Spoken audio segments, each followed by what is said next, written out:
Assalamualaikum warahmatullahi wabarakatuh. Salam sejahtera bagi kita semua. Perkenalkan, saya Hermanto, dosen tetap pada program studi D3 Teknologi Informasi Politeknik Asia Pontianak.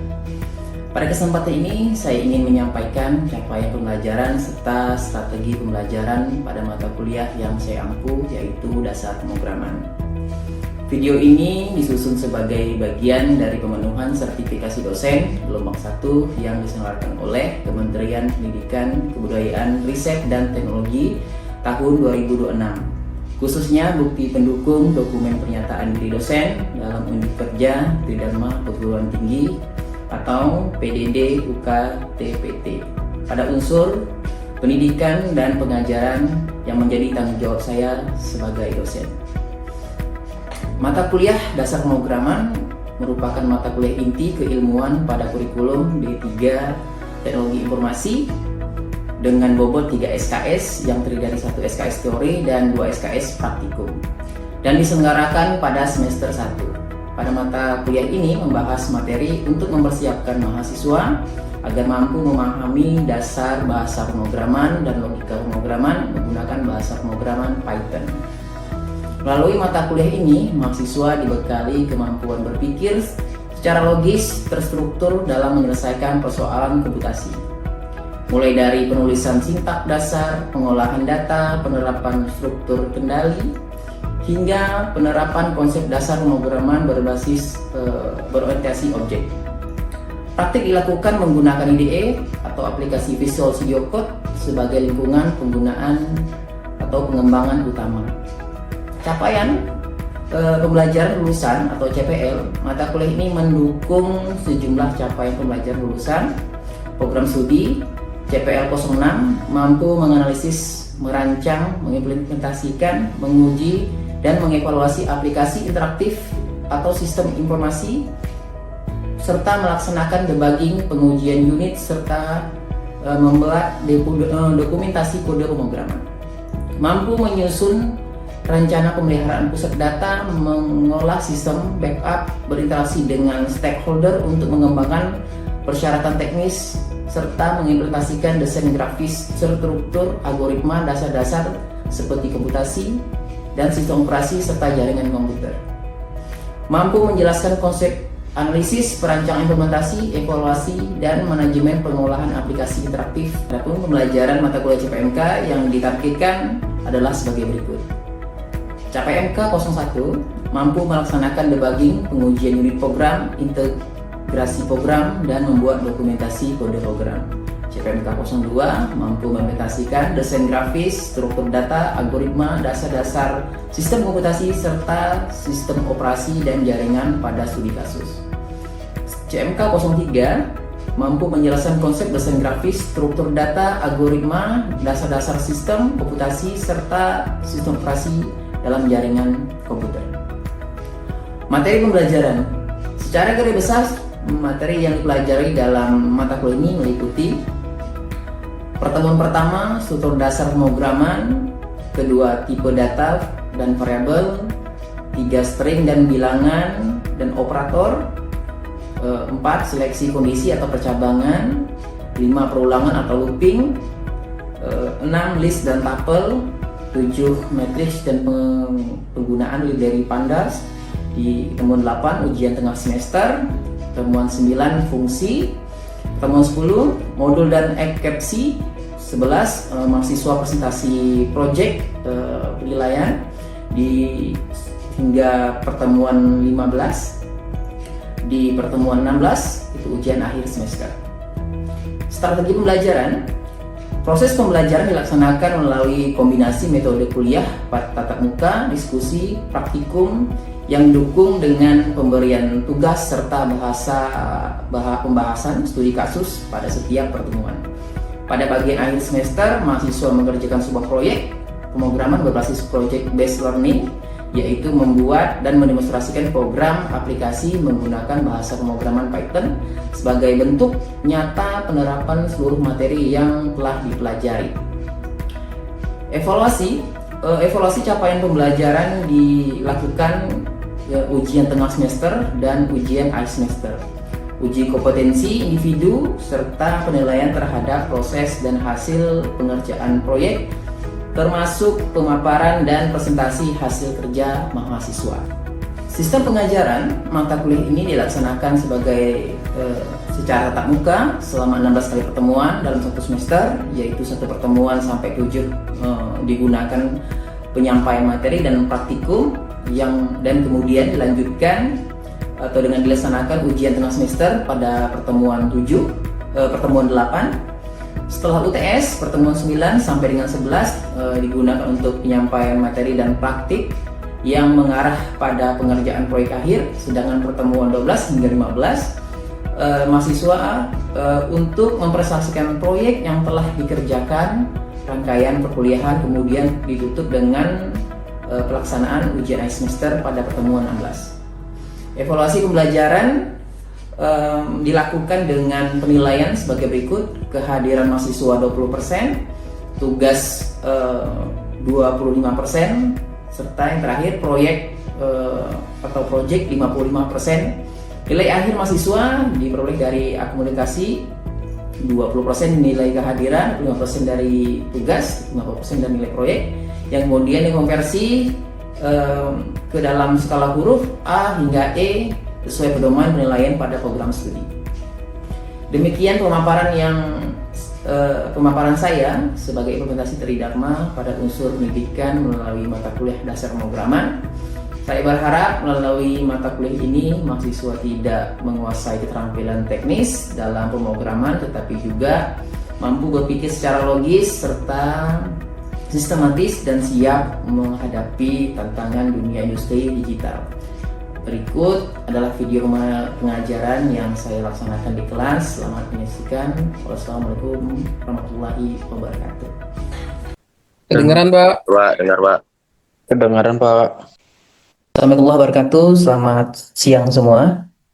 Waalaikumsalam warahmatullahi wabarakatuh. Oke, selamat datang di mata kuliah dasar pemrograman. Ini kita akan bahas mata kuliah praktikum, yaitu menggunakan bahasa pemrograman Python. Di sini sebelum memulai perkuliahan, saya akan menjelaskan dulu beberapa kontrak perkuliahan yang akan kita bahas dalam satu semester ini. Di dalam materi dasar pemrograman satu semester ini ada beberapa setiap pertemuan. Jadi di sini ada 3 SKS, 1 SKS di sini untuk teori dan 2 SKS untuk praktikum. Jadi di pertemuan pertama itu tentang bahas struktur bahasa Python, kedua sintaks dasar Python, tipe dan variabel. Sampai di pertemuan 7 kita akan bahas teori dan juga dilengkapi dengan praktikum juga di dalam setiap pertemuan. Dan di pertemuan 8 nanti ada UTS, ujian tengah semester. Di pertemuan 9 itu ada fungsi, pertemuan 10 tentang penjelasan modul dan eksepsi. Di pertemuan 11 sampai 15 itu kita presentasi project, nanti teman-teman membuat project untuk dipresentasikan. Di pertemuan 16 akhir itu ujian akhir semester. Nah, ini silabus di dalam mata kuliah dasar pemrograman. Nah, kembali lagi di PPT. PPT di sini pertama kontrak perkuliahan yang akan saya jelaskan. Pertama capaian pembelajaran tadi sudah saya jelaskan juga.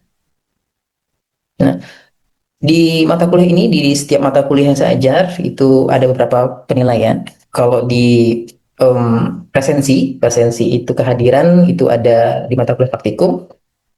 Presensi itu ada 25%, 19%, tugas itu 25%, dan project karena mata kuliah praktikum itu lebih fokus ke project, nanti presentasi itu 55%. Nah, di pertemuan pertama, ini tentang teori 1 SKS, jadi nanti di pertemuan berikutnya kita akan mengoding bareng tentang praktikum, bagaimana cara menggunakan Python. Tapi di pertemuan pertama saya akan kita ngoding bareng-bareng juga, ada beberapa studi kasus untuk pengantar mata kuliah dasar pemrograman, yaitu menggunakan Python. Nah, di mata kuliah ini kita menggunakan aplikasi Visual Studio Code untuk search engine-nya, kita ngoding. Mungkin teman-teman juga ada yang dari SMK di sini atau dari SMA sudah belajar ngoding sebelumnya? Ada yang sudah? Ada atau yang jago ngoding di sini? Jadi lebih paham lagi cara membuat sebuah kode. Nah, itu juga kita menggunakan aplikasi Python. Nah, di sini ada link downloadnya. Materi juga sudah saya share juga kan di grup. Untuk link download di sini pertama link download Python-nya, kedua link download Visual Studio Code-nya. Nah, link Visual Studio Code ini bisa di-download. Ini open source, jadi sifatnya gratis. Jadi teman-teman bisa download di link yang saya bagikan. Nah, cara install itu gampang di sini. Jadi kalau di istilah dijelaskan itu namanya next aja, namanya next generation, karena cukup sekali itu kali download, tinggal kalian next aja. Ini ada di PPT, siapkan laptopnya minimal Windows 7 dan Windows 8 sampai 10 untuk proses installnya. Jika sudah install Python, nanti langsung download yang Visual Studio Code untuk ngodingnya di sini. Ini adalah beberapa langkah di step slide. Jika selesai download, nanti akan tampil seperti tampilan sebagai berikut ini. Terus juga klik download yang di warna merah. Terus jika selesai langsung klik next berikutnya. Ini juga ada tentang diklik install aja, no, langsung klik next. Ini juga sudah ada perintahnya, ada di modul ya, next aja nih kalau sudah di download. Ini untuk Visual Studio Code-nya. Nanti kalau sudah selesai dibuka, nanti tinggal diklik aplikasi Visual Studio Code-nya.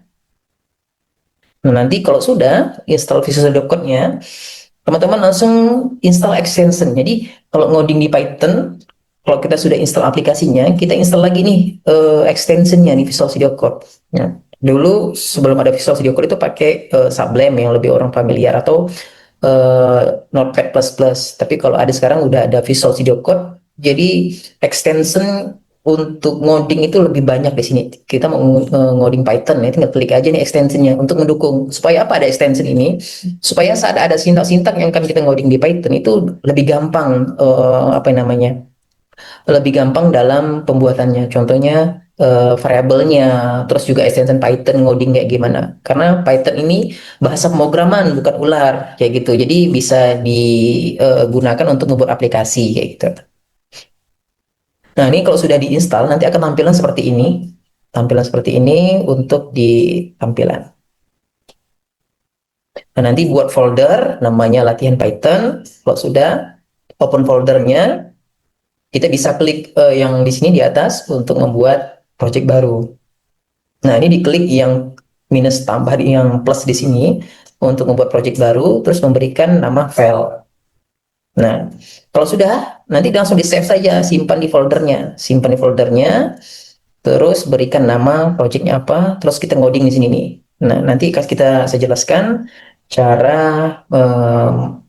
membuat projectnya dari awal.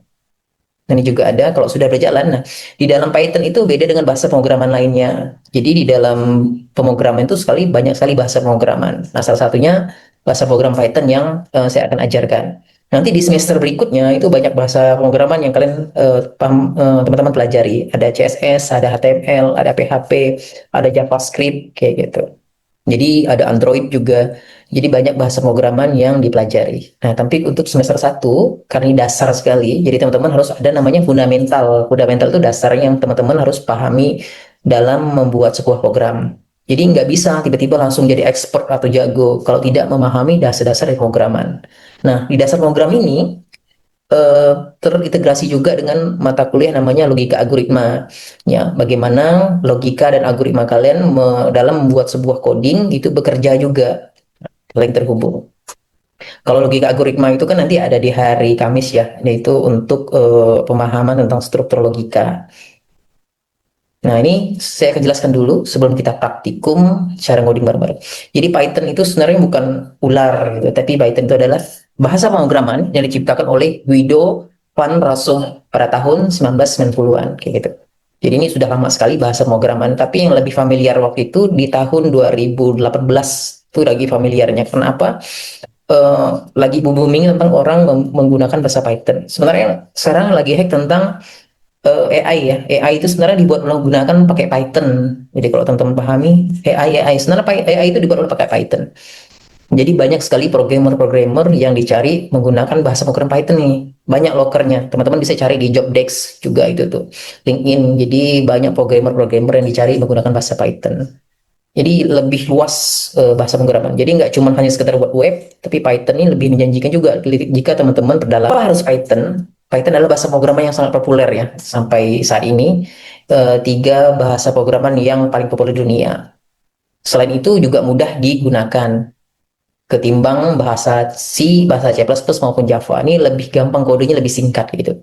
Python juga menggunakan bahasa multifungsi, jadi nggak cuma hanya sekedar aplikasi yang berupa di terminal saja, tapi dia juga bisa outputnya bisa website juga, tentang aplikasi jaringan, robotik, data mining, serta juga dari kecerdasan buatan ini. Jadi AI juga bisa digunakan oleh Python. Jadi cangkupan Python luas, nggak hanya sekedar buat aplikasi yang berupa di terminal, tapi luarannya banyak. Nah, Python didukung dengan library. Jadi Python itu banyak library yang bisa didukung untuk mengembangkan sebuah website, sebuah aplikasi. Nah, kode Python itu bisa memanggil oleh bahasa C, bahasa C++, dan juga bisa dipanggil bahasa lainnya.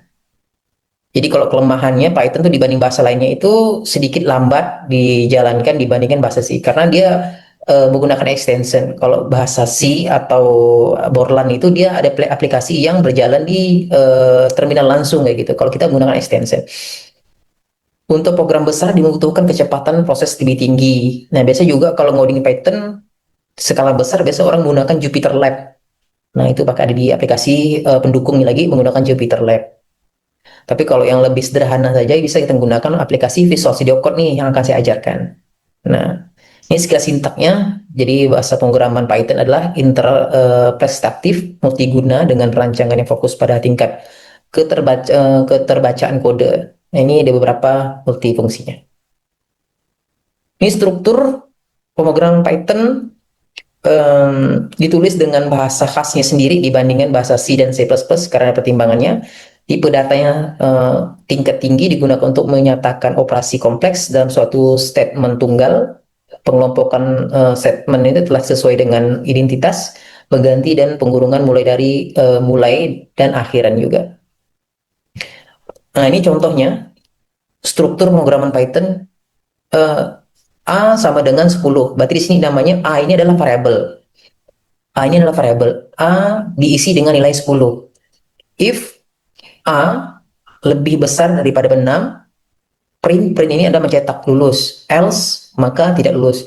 Jadi artinya di sini nilai variabel A sama dengan if jika nilai A lebih besar daripada 6, maka printnya lulus. Else ini berarti selain itu tidak lulus. Jadi kalau di jawabannya jika nilai A ini jika A ini sama dengan 10, di sini if-nya sama dengan 6, maka apa hasilnya di sini? Apa luarannya kalau dijalankan sistem ini? Lulus, Pak. Kenapa lulus? Lebih dari 10. Oke, benar. Jadi karena nilainya lulus. Karena apa? A sama dengan 10. Berarti nilai A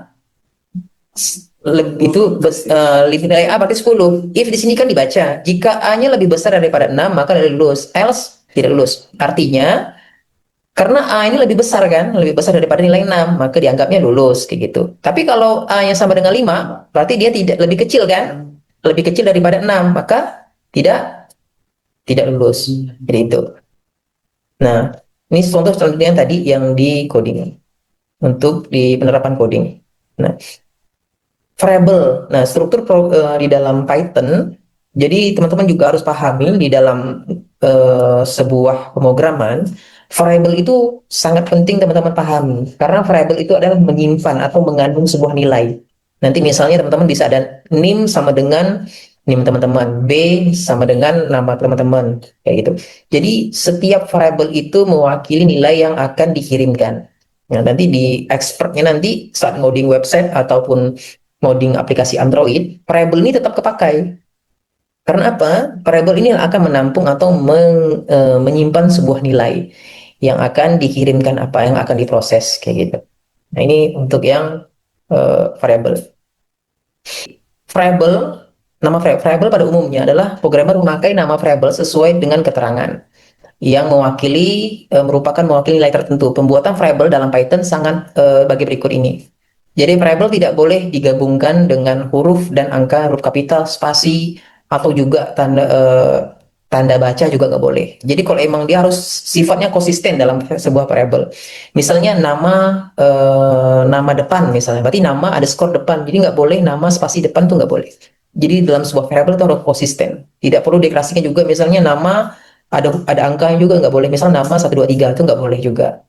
Terus kemudian harus diwakili dengan huruf tuh. Jadi tidak boleh juga 123 baru nama. Itu juga tidak boleh. Kapital juga nggak boleh. Karena sifatnya sensitif.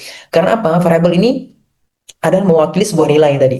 Jadi kalau teman-teman ganti namanya variabelnya agak aneh, nanti dia akan kebaca extension. Karena dalam sebuah dasar pemrograman itu setiap contohnya aja apa ya? Nah, ini contohnya seperti ini. Misalnya 1, 2, 3 angka. Jadi nggak boleh. Mati dianggapnya error. Karena apa? Tidak konsisten sebuah variabel. Jadi kalau emang kasih angka, ya kasih angka aja. Jadi nggak boleh jadi 1, 2, 3 angka. Nggak boleh. Terus juga di bawahnya variabelnya lebih ada tanda dolar. Yang dianggapnya error juga di sini. Kayak gitu. Jadi nggak bisa digabungkan dengan variabel. Jadi variabel itu sifatnya harus konsisten. Jadi nggak boleh digabung dengan tanda baca, terus juga huruf besar huruf kecil, terus juga ada diselipkan dengan angka. Oke, ini kita ngoding bareng di Python. Saya buat folder tadi. Ini contohnya. Kita coba buat folder belajar Python di sini. Jadi buat foldernya ada di sini, diklik, kelihatan ya. Nah, di sini ada klik ditambah di sini. Kita kasih namanya belajar uh, uh, Python 1 misalnya. Nah, kok Python itu formatnya PY ya. Nah, Python. Jadi kalau di dalam Python untuk menampilkan itu menggunakan print. Print dalam kurung misalnya ini. Ini nah, halo, bisa kita ganti ya. Halo, selamat belajar Python. Nah, ini. Jadi langsung aja save. Nah, untuk jalankannya tinggal di-run-kan aja di sini. Nanti jalan di sini nih. Di jalan di terminal. Nih. Halo, sampai jadi Python. Nah, teman-teman juga sama bisa lebih dicoba juga ini untuk pengantar seperti pertemuan pertama ini. Nanti kita di pertemuan berikutnya kita akan ngoding bareng-bareng di lab untuk lebih jelas lagi untuk praktekkan menggunakan bahasa Python. Ini contohnya saya ajarkan. Saya Pak, Oke, Ersa. Nah. Silahkan. saya mau bertanya tentang di if sama else-nya tuh Pak. Ya. Jadi kita kapan bisa menggunakan if sama else-nya tuh? Di situasi tertentu atau seperti apa itu? Oke, pertanyaannya bagus si Ersa. Jadi if else itu ya. If else itu kapan sih harus kita gunakan? Apakah setiap ngoding kita harus gunakan if else-nya? Oke, kita langsung aja contohnya. Jadi saya jawab dulu. If else itu digunakan saat kita terjebak, misalnya ini saya istilahnya menggunakan terjebak suatu pilihan kondisi. Bagaimana kita bisa menentukan kondisi itu bisa ya dan bisa tidak. Itu if else. Nah, bukan kita yang menentukan tapi by system. Contohnya gitu. Contohnya gini. Nilai kamu misalnya ujian nilainya 80 misalnya. 80 itu bisa mendapatkan nilai A. Di bawah itu otomatis dapat B misalnya kayak gitu. Nah, nggak mungkin kalau satu orang, dua orang mungkin dalam satu manual itu bisa ditentukan oleh si sisi admin misalnya. Contohnya sekretaris prodi bisa menentukan satu orang, dua orang. Oh, ternyata ini dapat A, ini dapat B kayak gitu. Tapi kalau misalnya lebih dari 100 orang, otomatis kan nggak bisa tuh manual menentukan lulus dan tidak lulusnya atau dapat nilai A dan tidak B-nya. Jadi menggunakan sistem. Jadi jika ada nilai yang jebret misalnya ada contohnya di sini ada berapa Mas di kelas ini? Ada berapa orang ya? Ada 14, ini ya. Pak. Ada 15 ya. Nah, 15 orang nih bagaimana ternyata ada mata kuliah yang tidak lulus nih. Nah, bagaimana sistem itu bisa menentukan tidak lulusnya? Ini contohnya saya praktikkan kayak gitu. Jadi otomatis menentukan nilai lulus tidak lulusnya. Bentar. Misalnya percabangan, misalnya itu percabangan. Ini percabangan sebenarnya di pertemuan berikutnya, tapi saya langsung contohin aja percabangan nilai misalnya. Titik PY. Nah, nah bagaimana kita menentukannya? Misal sini ada nilai si misalnya Ersa ya. Saya kasih namanya Ersa. Ersa nilai ujiannya misalnya sini 80 misalnya. Nah, if misalnya. If nilai, nah 80 maka nilainya A. Misalnya else dapat B, C, D. Nah, nah contohnya gini. Ini kita ganti Ersa aja lah nilai Ersa. Nah, ini contohnya nilai si Ersa kayak gitu. Bagaimana dalam satu sistem ini contohnya satu orang aja nih, kayak gitu. Bagaimana untuk nilainya? R saya 80, otomatis dapat nilai apa ini di sini?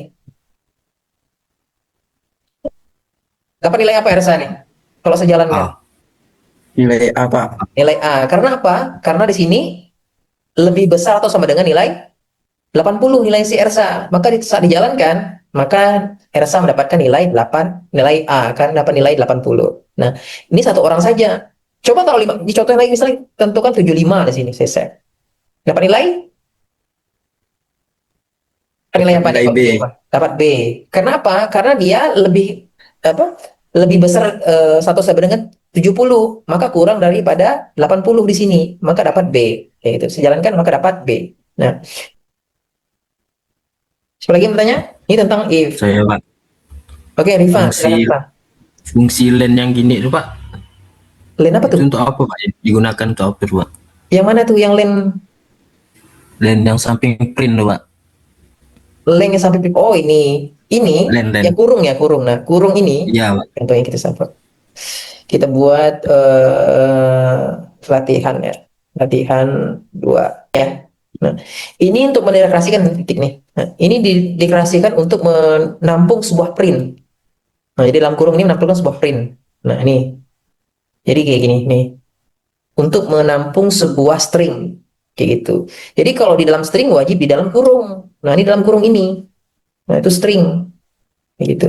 Tapi kalau dia sifatnya integer, misalnya A sama dengan ini. Contohnya A, misalnya nilai sama dengan 5 misalnya, atau sama dengan 10. Nah, ini sifat integer. Jadi integer itu tidak boleh dalam string, tidak dalam kurung. Itu. Jadi untuk menampilkan sebuah string, jadi wajib di dalam kurung menggunakan tanda kutip. Kayak gitu. Oke, di sini ada saya buat di PPT, itu saya ada buat latihan kita untuk uji coba terlebih dahulu. Nah, ini silahkan ada yang buka laptop, karena kita juga ini baru pengantaran saja mata kuliah dasar pemrograman. Ini coba latihan dulu. Buatkan ini perintah ini, terus nama kelas atau NIM kalian atau jurusan nanti di share screen. Nah, share screen tampilkan. Siapa yang sudah selesai duluan? Ini sudah? Kalau sudah silakan info share screen.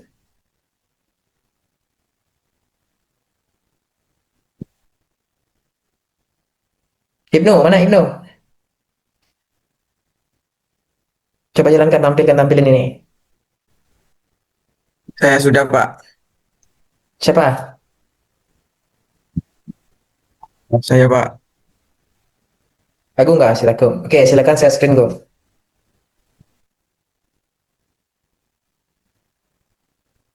Oke, bisa tuh. Coba jalankan dulu.